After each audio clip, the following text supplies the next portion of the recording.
Hello friends, स्वागत है फिर से आप लोगों का एक बार आपके अपने चैनल स्टार्ट टू बेसिक में। आज जो हम लोगों का चैप्टर है, इस चैप्टर का नाम क्या है? ब्रह्मांड की उत्पत्ति एवं स्वरूप। इसके पहले वाले टॉपिक में हमने ब्रह्मांड का थोड़ा सा उसके बारे में मैंने जिक्र किया था और यूनान और रोमन भूगोलवेत्ताओं के द्वारा भूगोल में क्या योगदान रहा है उसके बारे में हमने चर्चा किया था। आज हम ब्रह्मांड की उत्पत्ति और इसके स्वरूप और आकाश गंगा के बारे में इस वीडियो में विधिवत वर्णन करेंगे। तो वीडियो में अंत तक जरूर बने रहें और अगर आप चैनल पे नए हैं तो वीडियो में जरूर बने रहिए। अगर पसंद आए तो चैनल को सब्सक्राइब करिए, लाइक करिए और जरूरतमंदों को शेयर जरूर करिए। आइए स्टार्ट करते हैं। ब्रह्मांड के बारे में मैंने पिछले वीडियो में बता दिया था, एक यहाँ रिकैप कर लेते हैं। ब्रह्मांड का मतलब है कि धूल कण, बादल, गैस, ग्रह, उपग्रह, उल्कापिंड, क्षुद्र ग्रह, इन सभी के समूह को हम क्या कहते हैं? ब्रह्मांड कहते हैं। ठीक है, अब यहाँ ब्रह्मांड की उत्पत्ति कैसे हुई उसके बारे में हम देखते हैं। तो स्टार्ट में यानी प्रारंभ में ब्रह्मांड में क्या था? एक कण था। इस कण को क्या कहते हैं हम? मूल कण। ठीक है, मूल कण। और उसी के साथ में दूसरा कण था, इसको हम क्या कहते हैं? प्रतिकण। एक यहां पे कण था और एक ये कण, इसको हम क्या कहते हैं? प्रतिकण।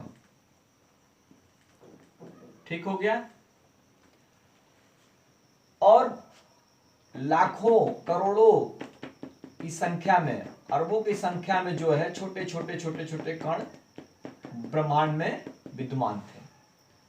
अब ये जो मूल कण है, इसने क्या किया कि अपने आकर्षण से इस प्रतिकण को क्या किया? अपने तरफ खींच लिया। यहां तक क्लियर है? ब्रह्मांड में असंख्य जो है कण थे, धूल कण, बादल धूल कण सब समाहित था। उस धूल कण में एक क्या था? मूल कण था और दूसरा कण क्या था? प्रतिकण था। और भी असंख्य जो है कण थे। तो पहले क्या हुआ कि इस मूल कण ने इस प्रतिकण को क्या हुआ? अपने तरफ आकर्षित कर लिया। जब आकर्षित कर लिया तो इसका क्या हो गया? इसका व्यास बढ़ गया और फिर इसने एक एक करके सभी कणों को क्या किया? अपने तरफ आकर्षित करना शुरू कर दिया। एक एक कणों को क्या किया? आकर्षित करना शुरू कर दिया, जिससे क्या हुआ? ये सारे कण जो है इसमें समाहित होते गए। ठीक है, अब जब समाहित होते गए तो यहां पर क्या होगा? इस भाग में क्या होगा? घनत्व इसका बढ़ेगा। क्या बढ़ेगा? घनत्व। और क्या बढ़ेगा? इसका इसमें दबाव होगा, दाब बढ़ेगा। मतलब एक मूल कण था, इसने प्रतिकण को अपने तरफ आकर्षित किया और धीरे धीरे सभी कणों को क्या हुआ? आकर्षित करता गया। फिर इसका क्या हुआ? घनत्व बढ़ा और दाब बढ़ा। तो जब घनत्व और दाब बढ़ेगा तो क्या होगा? यहां पर और क्या चीजें हो सकती हैं? तो घनत्व और दाब बढ़ने पे क्या बढ़ेगा? ताप बढ़ेगा। यहां तक कॉन्सेप्ट क्लियर है?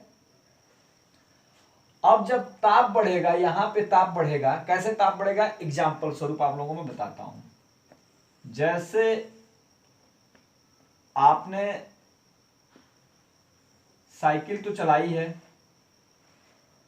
साइकिल चलाई है तो उसमें हवा भी आप भरे हैं। मान लो कोई पंप से हम क्या करते हैं? हवा भरते हैं। ठीक है, हम हवा भरते हैं साइकिल में।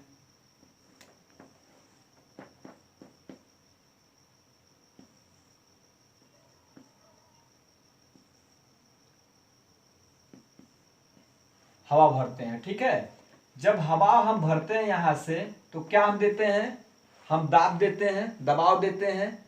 जब दाब देते हैं तो क्या होता है? यहां पर घनत्व बढ़ता है और जब घनत्व बढ़ता है तो बहुत ज्यादा दबाव देने पे आप यहां महसूस किए होंगे कि यहां का जो पाइप होता है वो क्या हो जाता है? उसका तापमान बढ़ जाता है, यानी क्या हो जाता है? गर्म हो जाता है। तो गर्म होगा, तापमान बढ़ेगा तो गर्म। सेम प्रोसेस यहाँ भी है। जब ये मूल कण प्रतिकण को अपने तरफ आकर्षित किया, फिर जो है छोटे छोटे जितने कण थे उनको आकर्षित किया, तो यहाँ पर घनत्व और दाब बढ़ा। जब घनत्व और दाब बढ़ेगा तो क्या होगा, उसका तापमान में वृद्धि होगी, और फिर क्या होगा, यहाँ पर आग लग जाएगी। क्या हो जाएगा, आग लग जाएगी।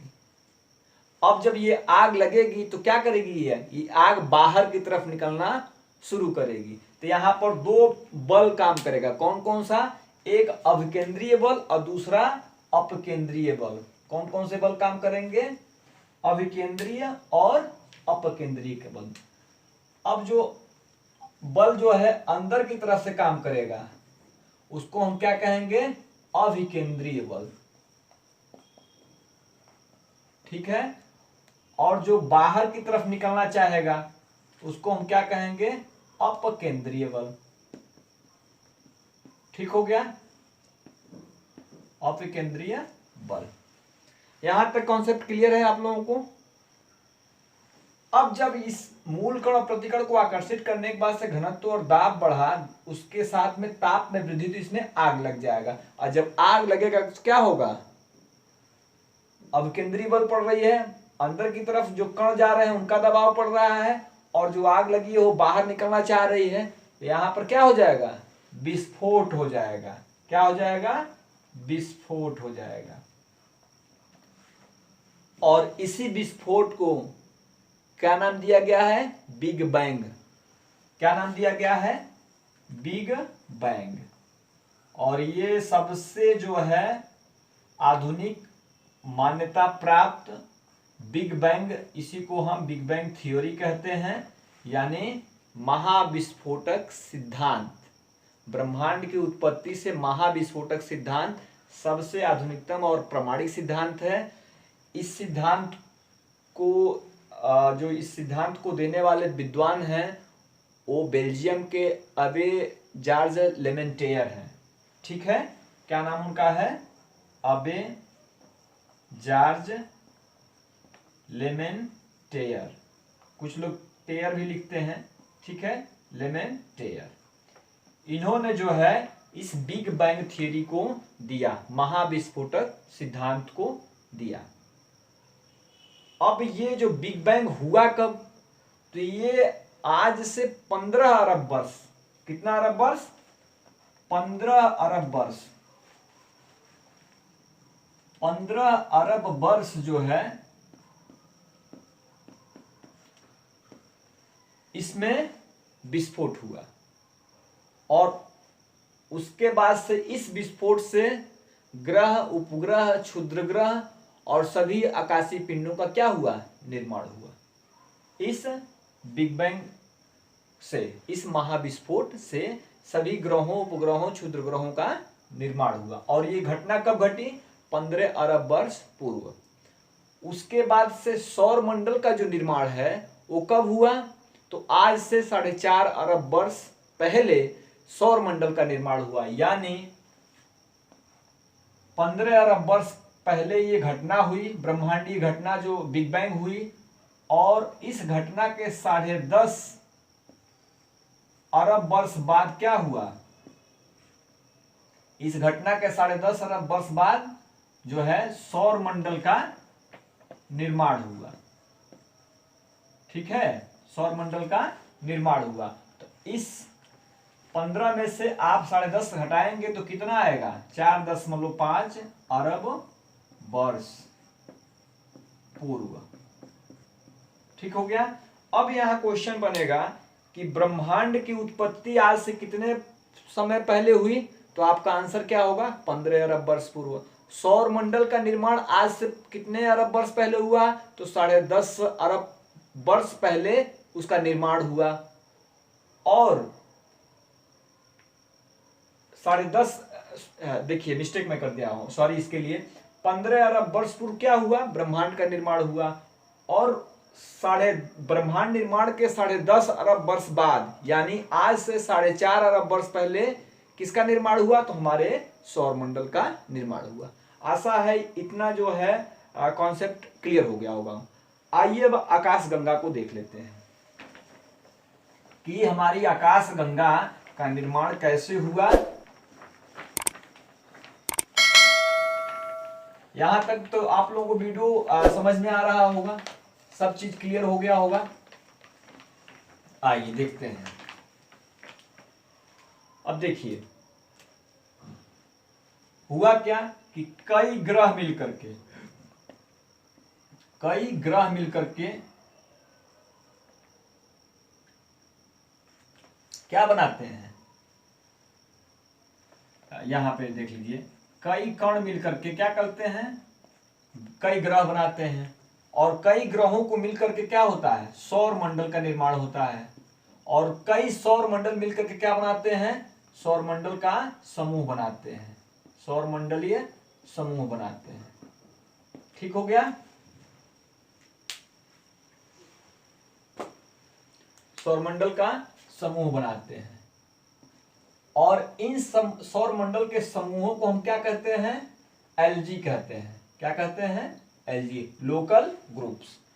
अब सौर मंडल में जो है आकाशगंगा हमारी है। और इन आकाशगंगाओं के जो समूह हैं, देखिए मैं मिस्टेक कर रहा हूं, आकाशगंगाओं के समूह को क्या कहते हैं, हम एलजी कहते हैं, लोकल ग्रुप्स कहते हैं। अब आकाशगंगाओं की संख्या कितनी है, तो 24 है। कितनी है, 24 जो है आकाशगंगा है। उसमें से हमारी एक आकाशगंगा है जिसका नाम क्या है, मंदाकिनी। क्या नाम है, मंदाकिनी नाम है हमारी सौर गंगा का, मंदाकिनी। ठीक है। अब हमारी यहां तक देखिए, कई कण मिलकर के क्या बनते हैं, जो है ग्रह बनाते हैं। कई ग्रह मिलकर के सौरमंडल बनाते हैं और सौरमंडल के समूह जो होते हैं उसको हम आकाशगंगा कहते हैं। और हमारी जो आकाशगंगा है उसका नाम क्या है, मंदाकिनी है। टोटल जो है आकाशगंगाओं की जो संख्या कितनी है, 24 है। हमारी जो मंदाकिनी है इसके सटे जो मतलब इसके सबसे पास की जो आकाशगंगा है उसका नाम क्या है, देवयानी। देवयानी। ठीक हो गया। इसको ही क्या कहते हैं, एंड्रोमेडा कहते हैं। ठीक है। और हमारी जो मंदाकिनी है, हमारी जो आकाशगंगा है मंदाकिनी है, इसका आकार कैसा है, तो सर्पिलाकार है। कैसी है, सर्पिलाकार है। आइए अब अपनी आकाशगंगा मंदाकिनी को हम एक बार देखते हैं कैसी है। जैसे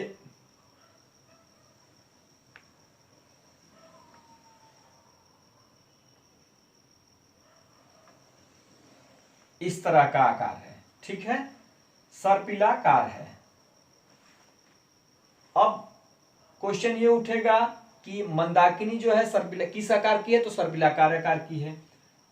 अब हमारी आकाशगंगा की भुजाएं कितनी हैं, तो इसकी 3 भुजाएं हैं। ठीक है। पहली भुजा को हम क्या कहते हैं, करीना भुजा कहते हैं। ठीक हो गया।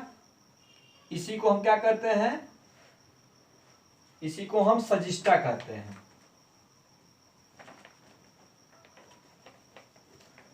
करीना या सजिष्टा कहते हैं।